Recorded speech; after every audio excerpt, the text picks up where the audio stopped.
ભરૂચ જિલ્લાના કરમાળ ગામમાં 2019માં બનેલી ચકચારી હત્યાની ઘટનામાં ભરૂચની સેશન્સ કોર્ટે આરોપીને આજીવન કેદ અને ₹50,000ના દંડની સજા ફટકારી છે.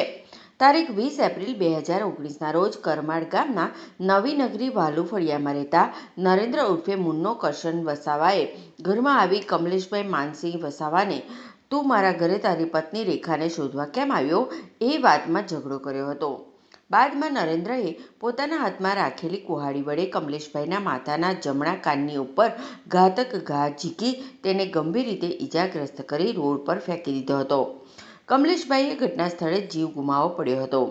આ સંદર્ભે ભરૂચ તાલુકા પોલીસ મથકમાં કેસ નોંધવામાં આવ્યો હતો. આરોપીની ધરપકડ કર્યા બાદ ઇન્ચાર્જ પોલીસ ઇન્સ્પેક્ટર બી.ડી. વાઘેલાએ કેસની સંપૂર્ણ તપાસ કરી અને પૂરતા પુરાવાઓ સાથે ચાર્જશીટ કોર્ટમાં રજૂ કરી હતી.